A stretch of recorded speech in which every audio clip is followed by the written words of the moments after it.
Importante manter o estudo, então, boa noite, minhas irmãs que estão aqui conosco. Vamos.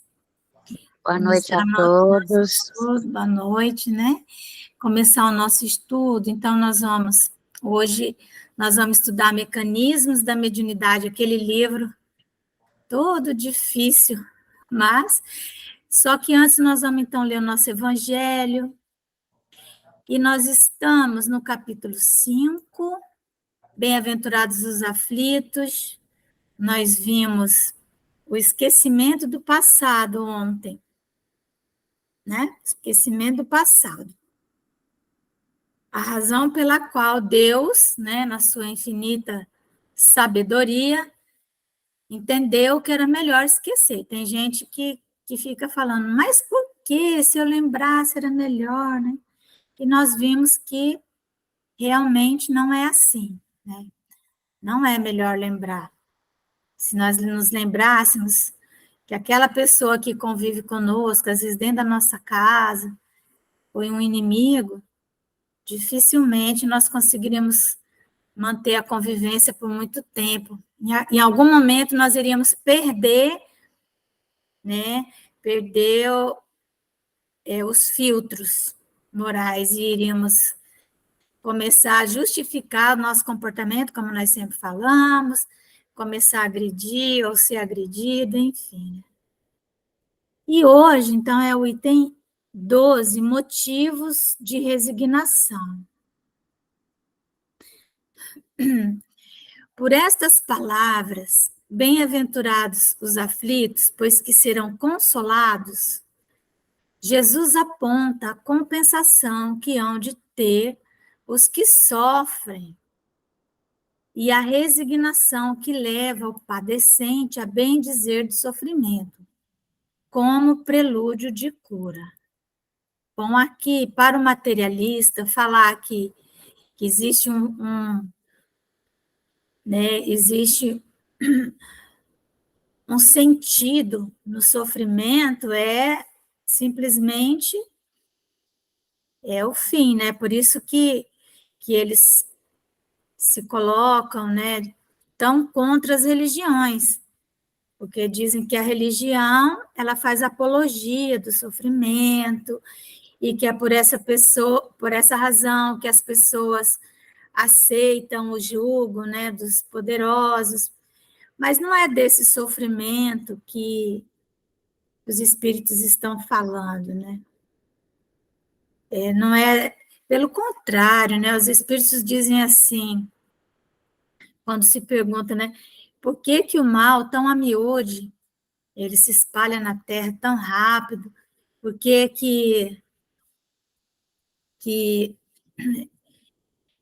eles sempre vencem o bem, apesar de serem em menor número?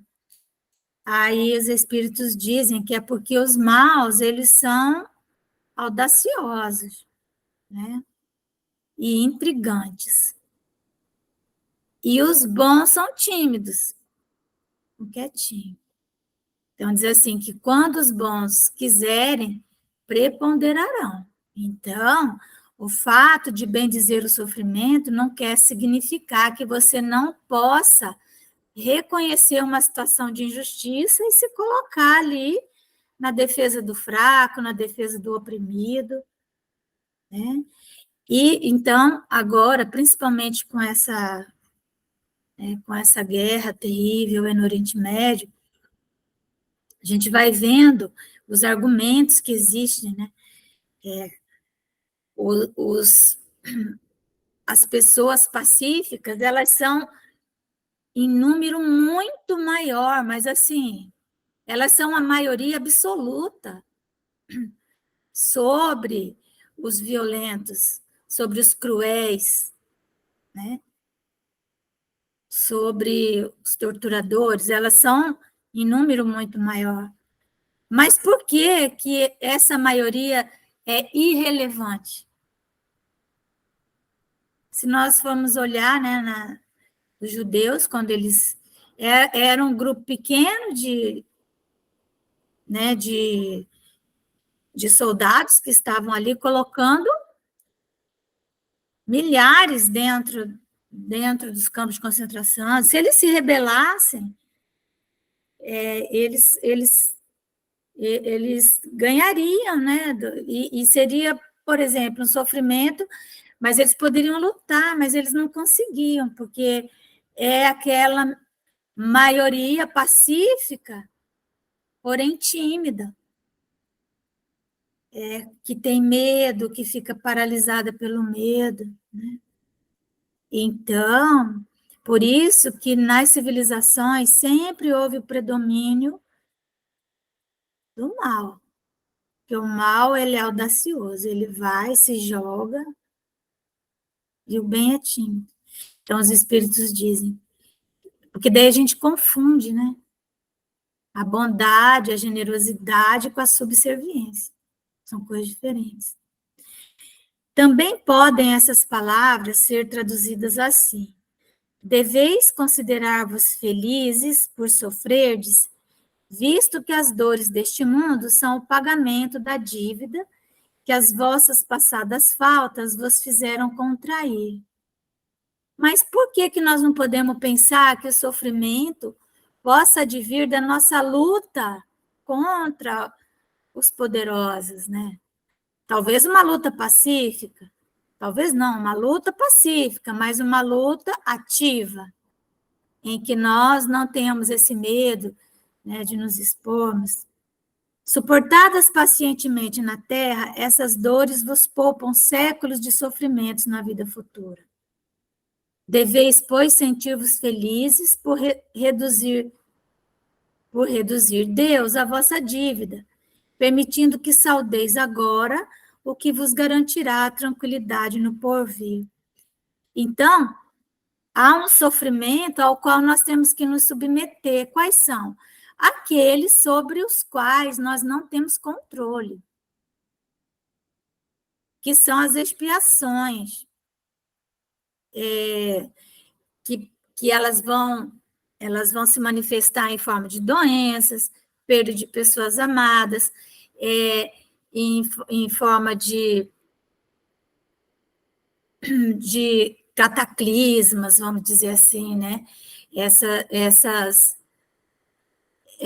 As intempéries da natureza, coisas que nós não temos a menor condição de nos contrapormos a elas, mas nos defendermos do mal é nosso dever, né? Nós temos o dever de nos defendermos, mas evidentemente que sempre do jeito certo, né? Não usando os mesmos métodos do mal, né? De jeito nenhum.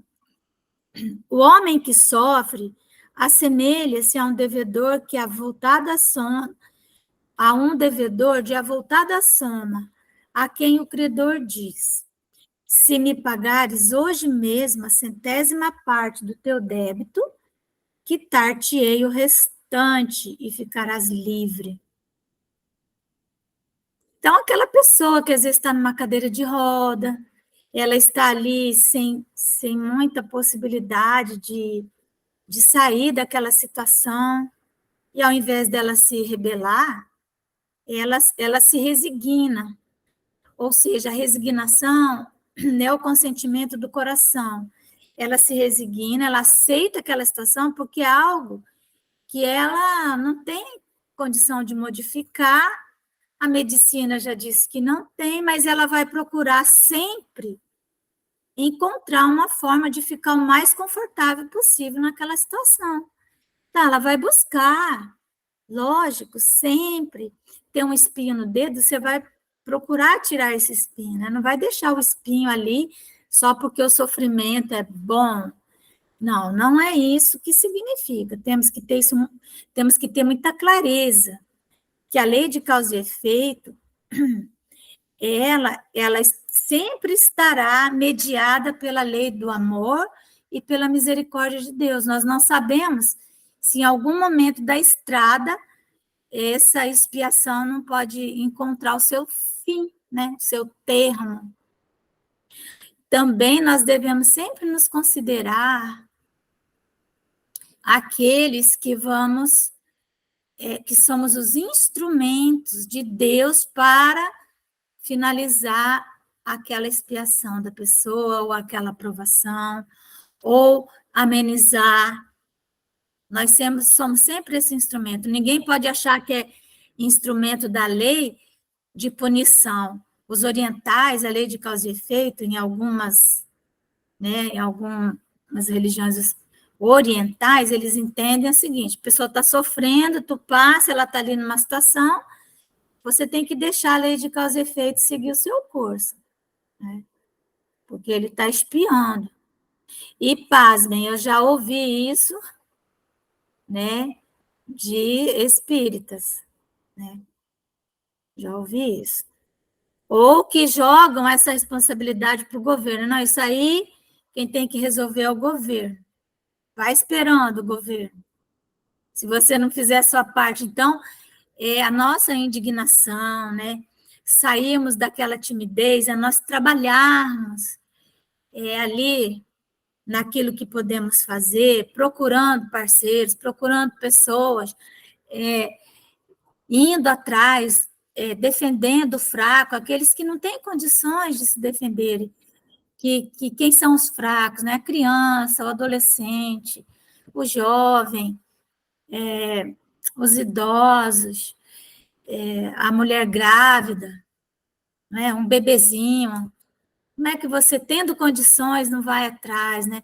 Então, e para isso nós temos que nos instruir, nós temos que conhecer quais são os atores que hoje já existem, porque, querendo ou não, naquilo que nós estávamos estudando, sobre a assistência, assistir com Jesus é você saber aonde que fica a hospedaria. Está lá na parábola do bom samaritano? O samaritano não pegou aquela pessoa, botou nas costas e levou para a casa dele. Ele não fez isso. Ele botou em cima de um cavalo, ele tinha óleo, ele tinha vinho, ou seja, era alguém que estava preparado, que quando saía para fazer o atendimento, ele já saía equipado, né? Com óleo, com vinho. Qual é o equipamento? Vinho, alegria, óleo, a iluminação, né? Levar para a pessoa a luz do conhecimento, indicar para ela onde que ela vai encontrar, onde que ela vai encontrar alívio para as suas dores, né? Dentro daquilo que são seus direitos.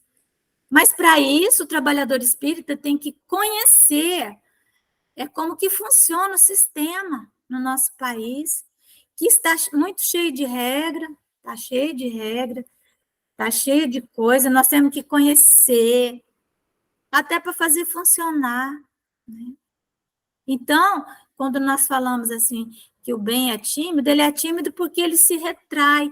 Ah, não, é muito complicado, hoje em dia a gente vai fazer qualquer coisa, o governo vem e enche a gente de exigência. É verdade mesmo. Está muito mais complicado hoje uma instituição fazer um trabalho sem ser incomodada pelo governo, né?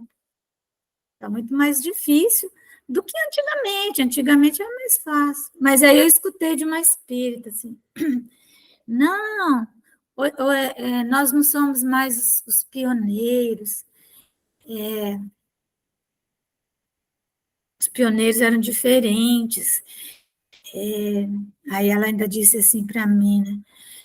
Não tem mais como hoje você manter uma escola, você manter uma instituição, muito difícil, muito caro, muito não sei o quê, né? É difícil, é caro, mas por isso que você não pode fazer sozinho. Se você quiser fazer sozinho, você não faz nada. Tem que ser solidariedade, trabalho em sistema de rede, né? Um ajudando o outro, sem querer ser o meu pobre, o meu trabalho. Oi, Ivone, fala. Na verdade, Márcia, o que a gente precisa é cada um assumir a parte que cabe ao espírito, não espírita, ao espírito, assumir a parte de amar ao próximo, de acolher. Fazermos todos nós o que o bom samaritano fez. Acho que todos nós deveríamos ser um bom samaritano.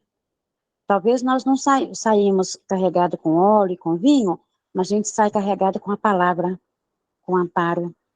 Igual esses dias, no meio da semana, por exemplo, teve uma reunião na Casa Espírita aqui, porque lá tem banheiro feminino, masculino, com chuveiro e tal. Então, eles querem, todo sábado, acolher alguns passantes aqui, né, para tomar banho, né, trocar de roupa. E, assim, precisamos de homens mesmo, do sexo masculino, né, para lidar com a situação, porque a maioria são homens. São. Né, a maioria dos passantes aqui, dos transeuntes, são homens.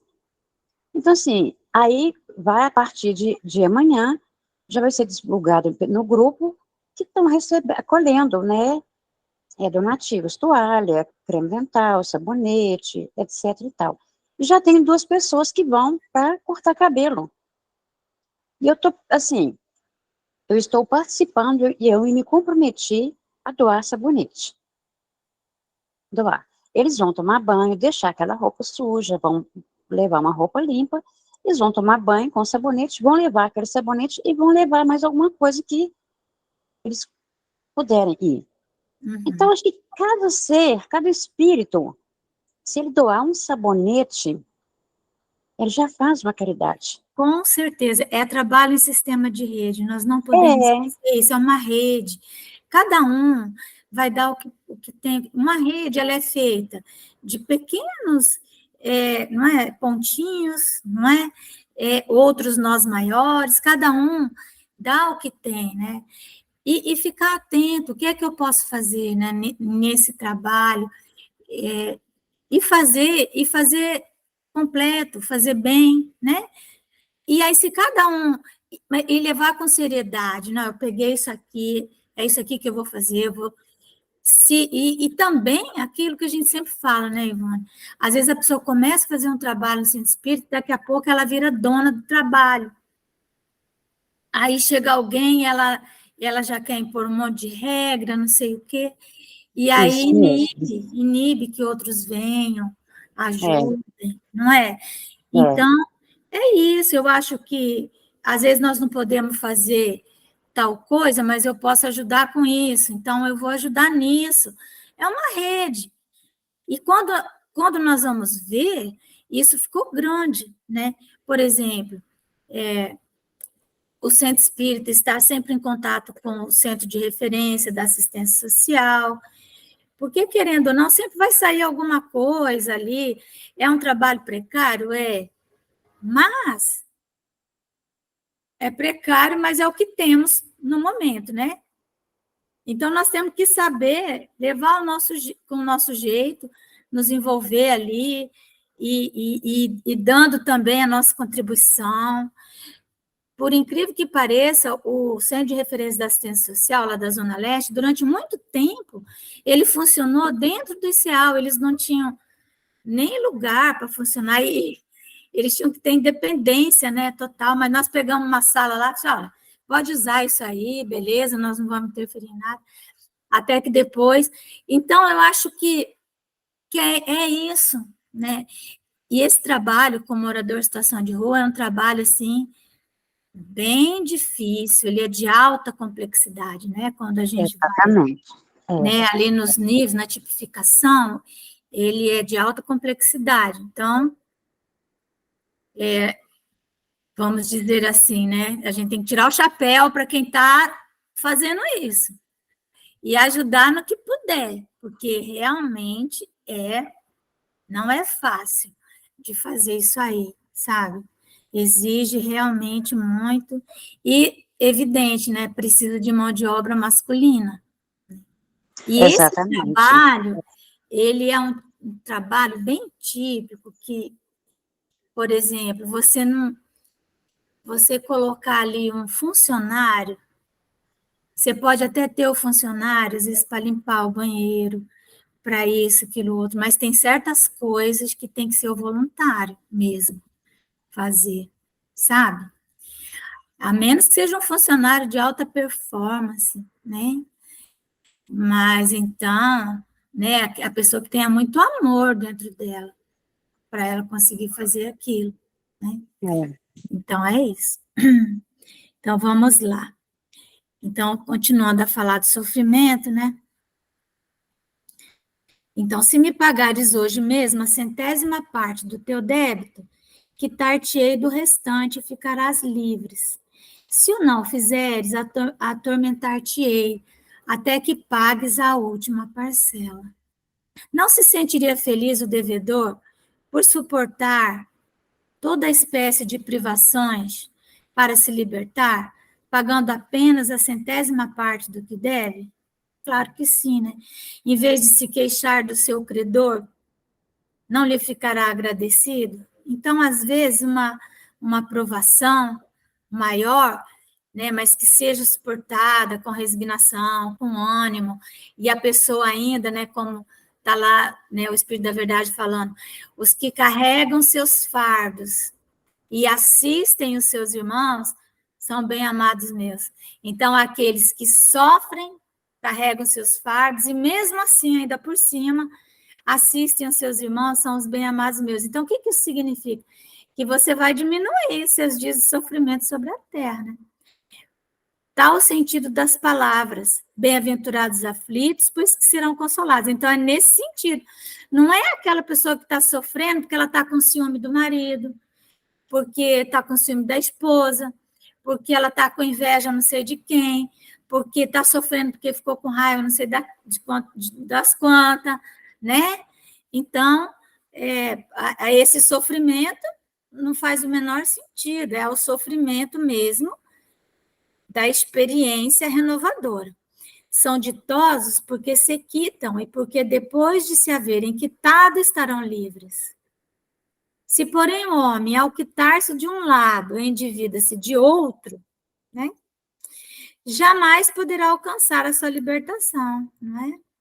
Ora, cada nova falta aumenta a dívida, porquanto nenhuma há, qualquer que ela seja, que não acarrete forçosa e inevitavelmente uma punição. Tem um senhor, né, que ele sempre ia lá no ICEAL, mas ele era uma pessoa assim meio difícil, tá, em casa, né, na família. Depois ele sofreu um acidente, ele quebrou a coluna e ele ficou paraplégico. E foram dias difíceis, né? Nós atendemos ele nesses dias. A mulher o abandonou, né? Porque ele se tornou muito revoltado.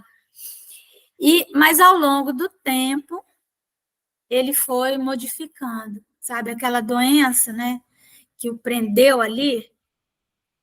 E aí, recentemente, ele estava lá na instituição, que ele é uma pessoa muito inteligente, ele é um excelente artesão, e ele conseguiu colocar motor na cadeira de roda dele, e eu cheguei, e ele estava andando com as crianças na cadeira de roda, sabe? Como fosse carrinho. E ele estava numa alegria, a molecada, estava aquele monte de criança. E eu fiquei vendo de longe, né? Eu falei, meu Deus, olha que bem que essa doença fez para essa pessoa, né? Olha o bem que essa doença fez, né? Estava Nossa, ali, né? Eu falei, alegre na cadeira de roda, é. com crianças andando na cadeira dele. Olha para Mas você ver. isso, ó, lá vai 15 anos. 15 anos, né? Mesmo? Mas hoje ele é outra pessoa, né? Nos ajuda e, enfim, né? Tá sempre rindo.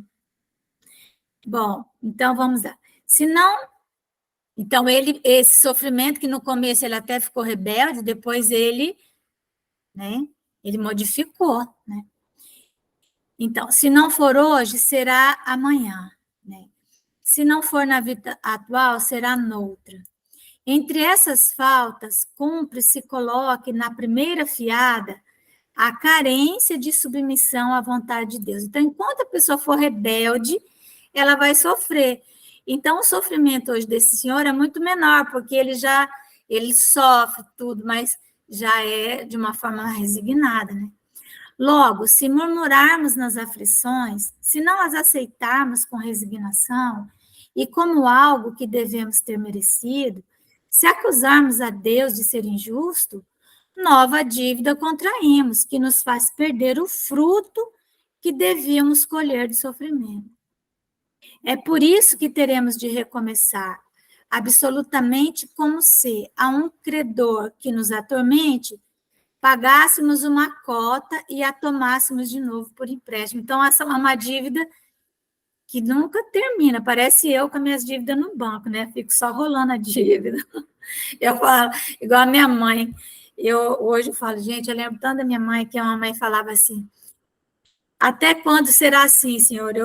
Eu faço um buraco no banco para tapar daqui, aí depois desse para tapar esse, né?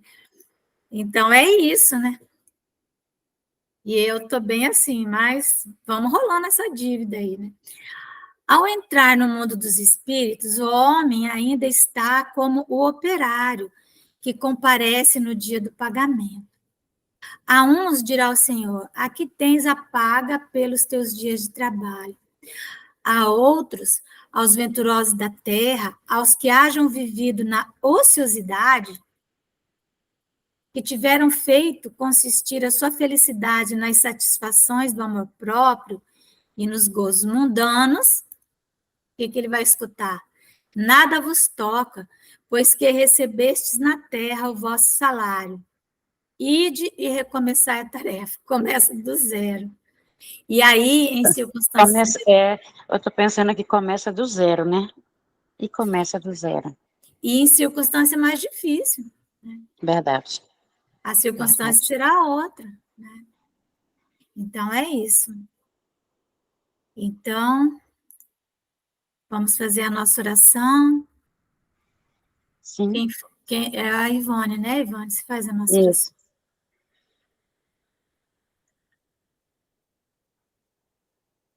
Fechar os nossos olhos.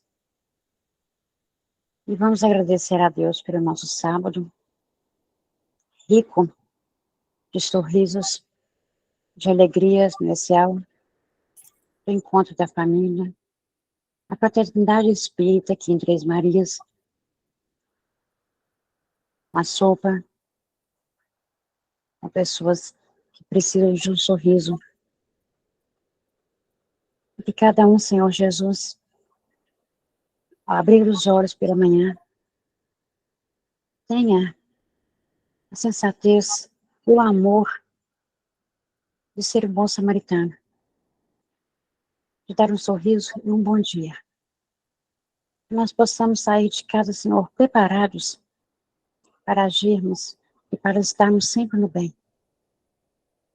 Senhor Jesus, agradecemos.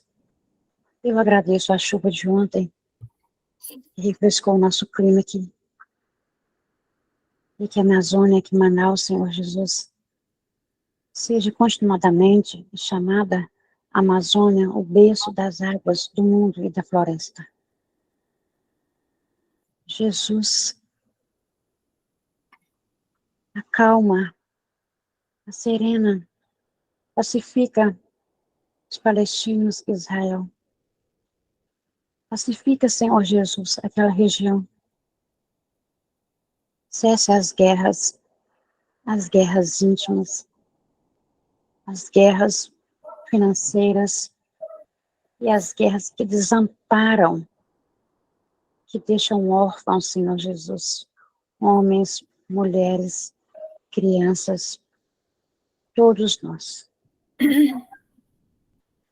Abençoa, Senhor Jesus, aqueles que fecham os olhos e que buscam a paz na prece.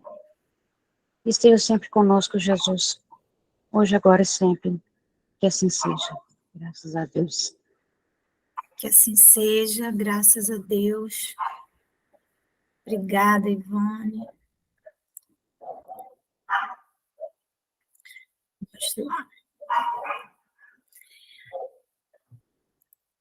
Vamos lá para o nosso livro. Ai, esse livro aqui. Né? Esse livro é igual ao livro dos médiuns. É complicado, muito complicado. Bem complicadinho. Mecanismos da mediunidade. Mas a gente vai lendo, né? Estamos aqui para isso mesmo, né? Já estamos aqui mesmo. Já sábado. Temos nada para fazer lá fora. Bom, então, nós estamos no capítulo 4, matéria mental, nós já lemos no nosso sábado passado, o pensamento do Criador, pensamento de Deus, né? Que então, o que é o pensamento de Deus? Está no fluido elementar, ou hálito divino, porque o pensamento criador é aquele que gera algo ponderável, né? Algo que a gente possa mensurar, né? Pesar. Então, como que Deus cria? Através do fluido elementar, né? Algumas filosofias falam do sopro de Deus, né? Então, que Deus soprou naquele barro, né? Pegou barro, fez o Adão, não foi de barro, aí soprou, e aí ele se transformou, né, no Adão, o homem, né? Isso tudo é linguagem figurada. Então, esse barro é uma modificação do fluido elementar, né, mais grosseiro. E o hálito de Deus é a vida, né? É o princípio inteligente, o princípio da vida, nas mais diferentes manifestações. Então, a vida lá desde o princípio mesmo, né? A mônada que a gente chama, né? Aquela vida minúscula, até chegar nesse foco de inteligência, que aí já adquire livre-arbítrio. Olha que coisa bonita, né? Então, é o hálito de Deus, o pensamento criador. Então, nós vimos que esse pensamento de Deus, ele vibra de forma imensurável, nós não temos como mensurar isso, que é uma vibração ali, sobre a qual, né, está o pensamento mensurável da criatura, o nosso pensamento. Então, tudo que existe de coisas palpáveis, somos nós, pelo que eu estou vendo aqui, nós que criamos nosso pensamento. Então, vamos lá. Pensamento das criaturas. Por isso que no mundo espiritual a gente pensa numa tesoura, ela já aparece. Estranho, né? Eu não vejo a hora de chegar lá para ver como é que esse negócio funciona. Mas você já tem o dom, né, de já aqui na Terra, de estar aqui. Então, você já veio preparada. Isso para você lá não é novidade, não, tá, dona Márcia Pini? Eu espero que não, mas eu ainda fico pensando, como é que será isso? Eu me lembro uma vez... Você já vai chegar lá mais preparado do que eu, porque a hora que pensar na tesoura, ela apareceu, cai para trás. Vou levar um susto. Eu também, viu? Mas, olha, eu tenho um amigo que chama Jorge Elahá. Não sei se vocês já viram alguma palestra dele por aí, na internet. Ele se tornou um expoente espírita no Brasil, mas o Elahá, ele chegou bem novinho aqui em Rondônia, veio do Amapá, trabalhou conosco na Federação Espírita até pouquíssimo tempo, e agora ele se aposentou, foi para o Paraná, mas ele é do Macapá. Mas o Elahá é a pessoa mais inteligente que eu conheço, que eu já conheci na minha vida. Muito inteligente. E ele, então, é um engenheiro, tudo. E aí, isso, sim, muitos e muitos anos atrás, ainda tinha aqueles computadores e as impressoras ainda eram aquelas matriciais, né? Que escreviam assim, tá. Aí, lá um dia apareceu as impressoras, essas, né, que já imprime, né, que não é mais matricial, imprime desse jeito que a gente conhece. E um dia ele trabalhava, na época, numa empresa que nem existe mais, né? Na nova empresa, tinha aqueles transmissão do jogo via... Ai, gente, Era a empresa que era responsável pelas comunicações, as comunicações, ai, sei lá, vou lembrar. Então, Embratel, via Embratel, eu trabalhava em Embratel. Aí um dia eu fui lá com ele, né? Nós tínhamos que fazer um trabalho juntos. Ele falou assim: Márcia, vem cá, olha o que chegou. Aí nós fomos lá, era uma impressora que imprimia colorido. Gente do céu, nós paramos, ficamos. Ele falou: Márcia, não tenho a menor ideia como isso funciona, eu só fico olhando e admirando. Olha as imagens, a imagem está aqui, sai aqui colorido. Nós ficamos ali que nem dois bobos, né? Hoje, coisa mais normal, não é? Mas nós ficamos igual dois bobos ali olhando, né? Como que isso é possível? Quem foi que inventou isso? Então, eu acho que nós vamos chegar lá no mundo espiritual e aí nosso cérebro vai ser essa impressora em 3D, né? Só que a gente não sabe como que esse trem funciona. Então, e é assim mesmo que a gente imprime, sabia? Acho que a gente imprime em 3D essas formas, pensamentos. Sei lá, às vezes eu fico pensando assim, como será? Pensamento das criaturas. Do princípio elementar, fluindo incessantemente no campo cósmico, auscultamos de modo imperfeito as energias profundas que produzem eletricidade e magnetismo, sem conseguir enquadrá-las em exatas definições terrestres, e da matéria mental dos seres criados, estudamos o pensamento ou fluxo energético do campo espiritual de cada um deles, a se graduarem nos mais diversos tipos de onda, desde os raios super ultra curtos, em que se exprimem as legiões angélicas, os anjos, através de processos ainda inacessíveis à nossa observação. É tão curto que a gente não enxerga, né? Passa por nós, a gente não vê.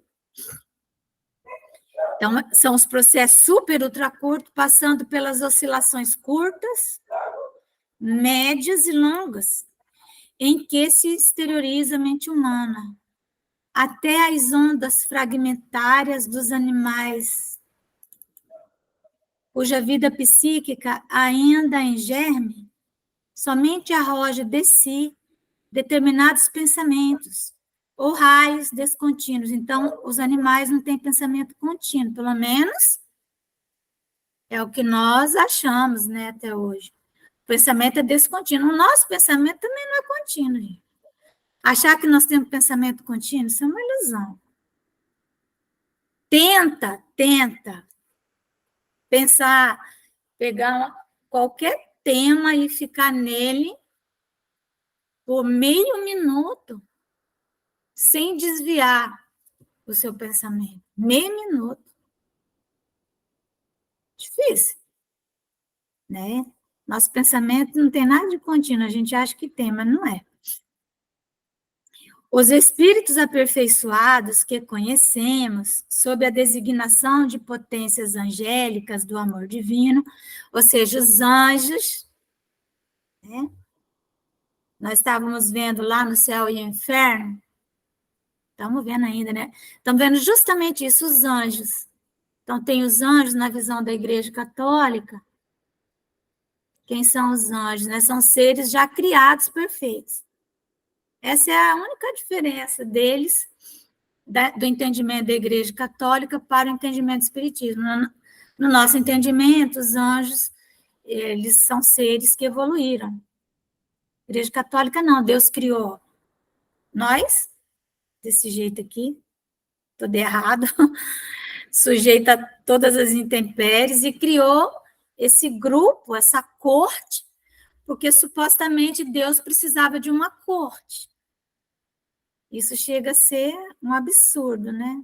Mas, bom, sob a designação de potências angélicas do amor divino, operam no micro e no macrocosmos, em nome da sabedoria excelsa, formando condições adequadas e multiformes a expansão, sustentação e projeção da vida nas variadas esferas da natureza, no encalço de aquisições celestiais, que por enquanto estamos longe de perceber.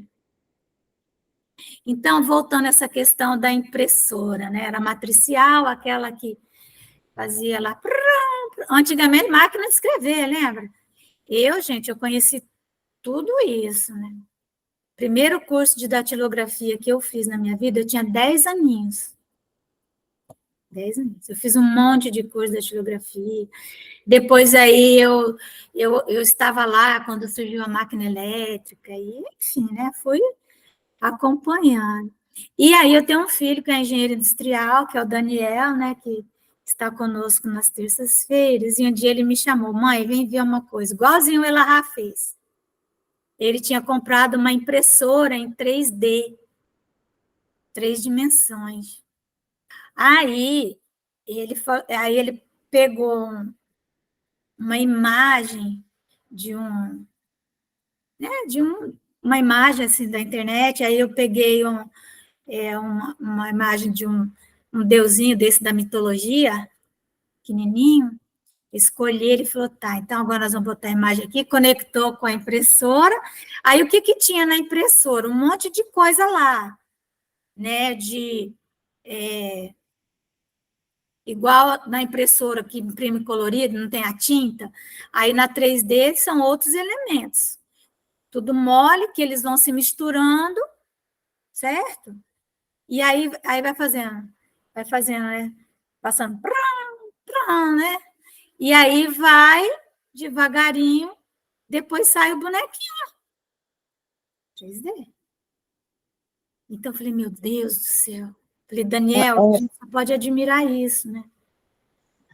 Então, o nosso pensamento, conforme ele vai também, se tornando mais complexo, conforme nós vamos tendo mais percepção, nós vamos manipulando o fluido cósmico. Então, em vez de ser a tinta, então, olha lá, ele fala, né, do eletromagnetismo. Então, nós vamos trabalhar com o eletromagnetismo, com as forças da natureza. Então, por isso que a gente consegue imprimir uma tesoura.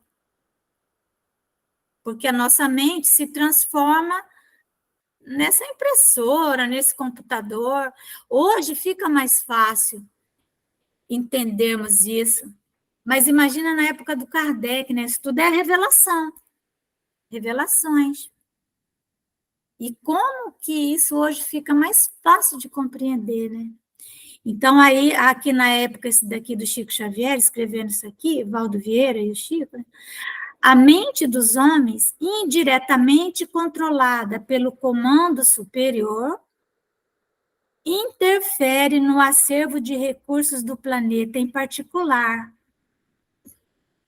aprimorando-lhes os recursos na direção do plano angélico e a mente embrionária dos animais, influenciada pela direção humana, hierarquiza-se em serviço nas regiões inferiores da Terra, no rumo das conquistas da humanidade. Então, os anjos, eles comandam as nossas mentes, querendo ou não querendo, rindo ou chorando, não está lá? De tal maneira, né, os espíritos influem em vossos pensamentos né, e obras que, a rigor, né, que de ordinário são eles que vos dirigem. Né? Kardec pergunta. Influem os espíritos em nossos pensamentos, em nossas obras, de tal maneira, né? Eles influem, que são eles que vos dirigem, eles que nos dirigem. A verdade é essa. A verdade é essa. Quando a gente pensa que projetou alguma coisa, fez um projeto, estou imaginando.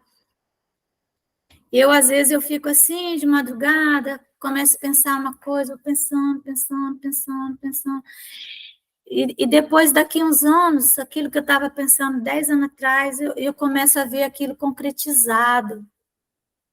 Uai, assim, nossa, mas eu imaginei isso. Eu me lembro que onde hoje é o nosso centro espírita, era um barracão caindo. Eu passava em frente, né, o céu era a parte só de cima, e eu passava por aquele barracão caindo, barracão lá caindo. Era uma área que tinha um solo rico, a parte do céu, o solo era péssimo. Mas eu passava por ali, olhava para aquele barracão, e aí de vez em quando vinha na minha mente assim que aquele barracão ia ser o nosso centro espírita. Aí eu falava, ixi, sai, imagina, não, já tem serviço demais, que centro espírita que vai ser aí, nada, tá bom lá em cima, tá bom demais, já tem serviço demais lá em cima. E assim, e é o centro espírita hoje, exatamente onde era o barracão, do jeitinho que eu via, às vezes eu sonhava. Então é assim, né? Primeiro vem a mente, a nossa mente vai plasmando, provavelmente, a matéria da quarta dimensão, porque diz que tudo começa lá, e depois aquilo vai se corporificando na Terra. Por isso que nós temos os nossos projetos, nós temos sempre que não desistir dos nossos sonhos, dos nossos desejos, que sem ter essa ansiedade, né? Deixar na mão de Deus. Quanta coisa, assim, às vezes a gente fala, não, eu não vou dar conta disso. De repente, a espiritualidade parece que começa a nos colocar naquela direção, vai e acontece, né? Então, a mente dos homens, indiretamente comandada, né, pelos seres angélicos, certos, amigos? Vamos ler só mais um pedaço aqui. E da mesma maneira, nós também, né, controlamos mais ou menos a vida dos animais. Só que o que é que nós temos feito com os animais, se não subjugá-los, escravizá-los? O irmão X, ele diz que enquanto nós continuarmos escravizando os animais, vai existir na Terra a obsessão, né? A obsessão, o que ela é, senão é a lei de causa e efeito nos punindo pelo que nós fazemos com os animais. Aí a gente pede misericórdia a Deus, né? Mas não temos misericórdia dos seres inferiores da natureza. Corpúsculos mentais. Lembra que a gente estava falando do Missionários da Luz, aquela mulher que tinha os vibriões no estômago? Eles são corpúsculos mentais. Sim, foi ontem que você comentou sobre isso. Né? Foi. Uhum. Quem tiver um missionário, depois abre lá, logo no começo. Como alicerce vivo de todas as realizações nos planos físico e extrafísico, encontramos o pensamento por agente essencial. Então, o pensamento, ele seria o quê, né? Ele seria computador, aqui está a impressora, ele manda esse comando lá para a impressora, né? Entretanto, ele ainda é matéria. Pensamento é matéria. A matéria mental em que as leis de formação das cargas magnéticas ou dos sistemas atômicos prevalecem sob novo sentido, compondo o maravilhoso mar de energia sutil em que todos nos achamos submersos, e no qual surpreendemos elementos que transcendem o sistema periódico dos elementos químicos conhecidos no mundo. Então, no mundo, o que nós conhecemos? Tem a química do mundo, existe uma tabela que se chama tabela periódica. Essa tabela periódica, ela começa... Nossa, não me lembre de tabela periódica, pelo amor de Deus. Nem a mim, senhora Nossa, nada. Jesus, nossa, como eu sofria com aquilo. Né? Aí a gente fazia colava a tabela, mas não Nossa, adiantava. não Nunca é. aprendi aquilo. Não. Então, deixa eu só, vou fazer uma coisa aqui, já que nós estamos falando sobre isso, eu abri o Google aqui, espera aí. tabela periódica, elementos mais simples e mais complexos. Vamos ver se aparece. Quer ver? O hidrogênio é o mais simples, o elemento mais abundante do universo, hidrogênio, compõe 75% de sua matéria, é o átomo mais simples existente. Mais simples, tá? Mais Com simples. número atômico, tá bom? Vamos fazer nossa aula aqui. Com número atômico 1 e massa atômica aproximadamente de 1,001. Apesar de sua abundância, o hidrogênio em seu estado natural é muito raro na atmosfera da Terra. Então, ele é mais simples, aí depois vem o hélio, aí vai. Nossa, Deixa eu achar o mais complexo. Mais complexo, qual que era? Deixa eu ver aqui. Urânio.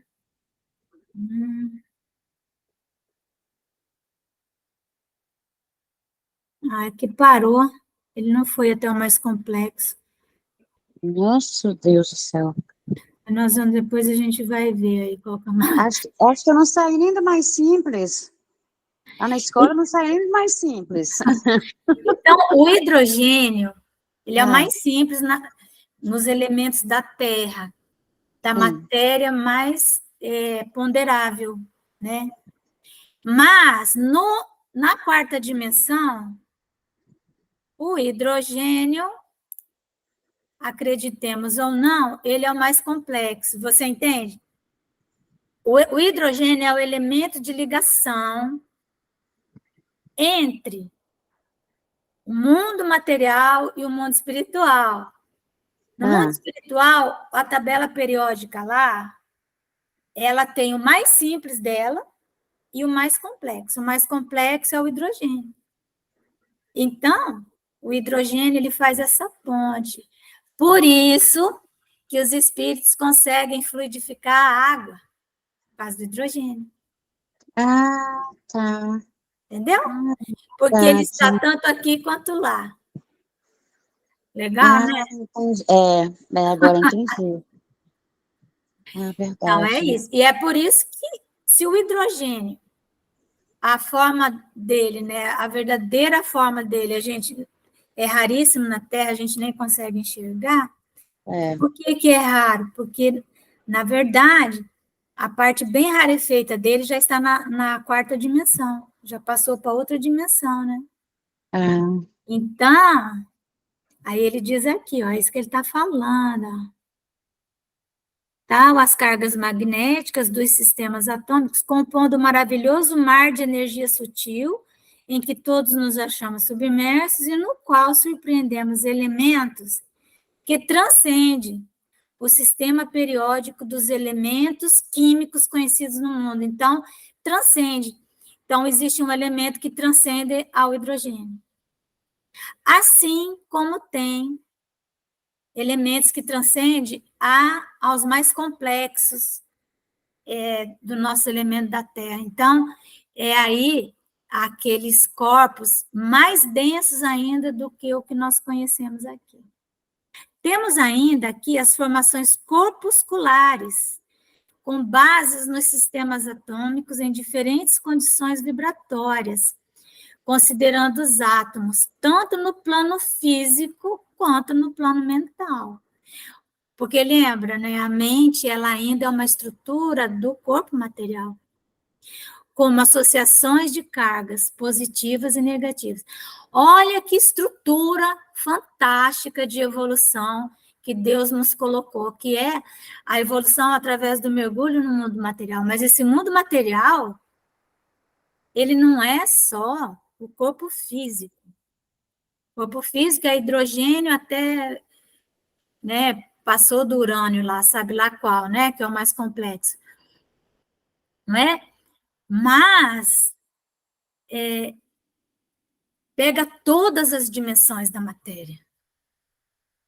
Isso nos compele naturalmente a denominar tais princípios de núcleos prótons, nêutrons, pósitrons, elétrons ou fótons mentais. Então, antigamente, era o átomo. Então, era o núcleo, que era a matéria, e os elétrons. E isso era indivisível, por isso que chamava átomos. Átomo significa sem divisão.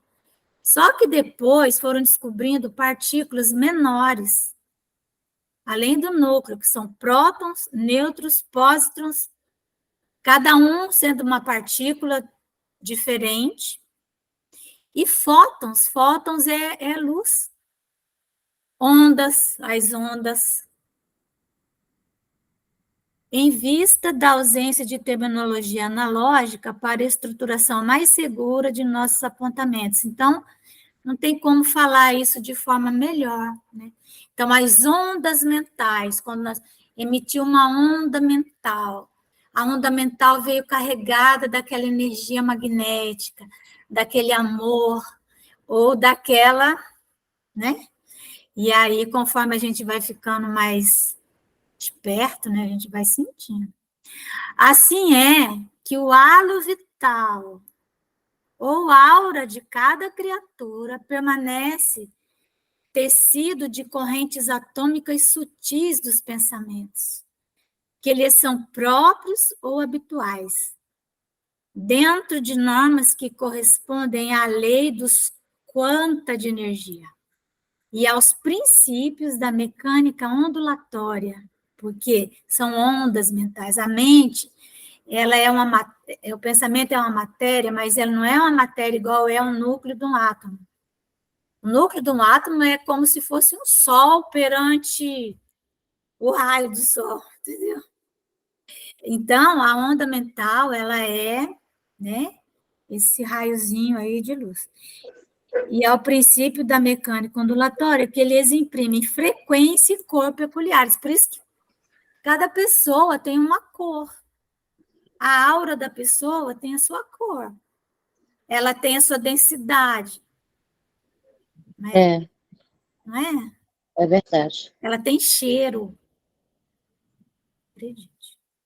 Essas forças em constantes movimentos sincrônicos ou estado de agitação pelos impulsos da vontade estabelecem para cada pessoa uma onda mental própria. Por isso que os espíritos obsessores, ele vê a onda mental. Ele sabe o que a pessoa está pensando. Ele não sabe, vamos dizer assim, exatamente o conteúdo, mas ele sabe o magnetismo, que aquele pensamento tem uma cor que significa uma coisa ruim, entendeu? Então é isso, gente. Passamos do nosso horário. Mas foi bom, né? Eu acho que Excelente. não é bom Excelente. a gente aprender essas coisas, para a gente ficar esperto, Fica esperto mesmo. não é? Então, Malvina, você faz a nossa oração, meu amor? Sobrou você. Querendo ou não querendo, rindo ou chorando, tá? Mas eu estou querendo. A prece é uma proteção. Não é? Olha aí a onda mental, né? Que a gente É, vai emitindo, né? Nesse instante, vamos agradecer a Ti, Jesus, por mais este Evangelho online, mas aonde aprendemos sempre um pouco mais dos Teus ensinamentos. Seu Mestre Jesus, também os de Kardec, que fez tantos livros e hoje a gente aproveita estudando para o aprendizado. Jesus, nesse instante, te peço pelos nossos irmãos que estão em guerra. Jesus, leva calma a esse pessoal, leva luz, leva amor, para que eles possam regenerar, parar com o que está acontecendo. Que a tua luz, Jesus, seja com todos eles. Te peço pelos pais que estão perdendo seus filhos, esposas perdendo seus esposos, pessoas conhecidas que estão deixando os seus amores para trás. Leva, Senhor, o amor, a paz, a reconciliação com essas pessoas que estão em guerra. Que eles se acalmem, que reflitam e possa pensar que não leva a nada essa situação. Mas somente Deus é que sabe o rumo que vai ser tomado todas essas coisas. A gente fala, mas a gente não sabe nem entende direito o que está acontecendo. Jesus, te peço por todos aqueles que desencarnaram, muita paz, muita luz no coração, muito amor, que eles possam, Senhor, receber de Ti o apoio necessário de que todos precisam.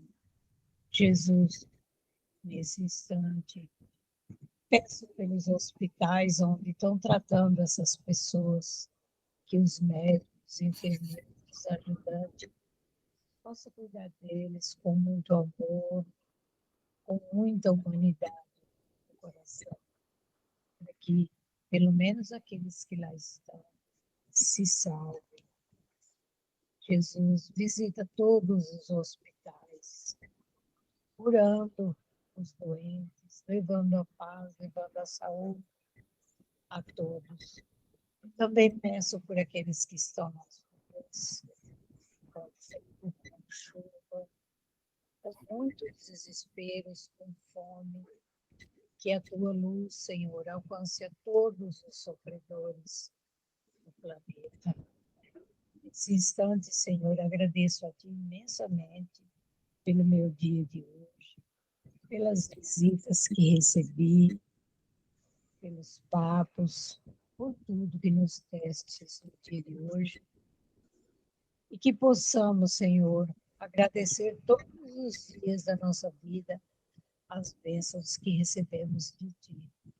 Que o Teu amor, a Tua paz e a Tua luz seja conosco esta noite, no momento onde vamos dormir, sonhar, nos acalmar.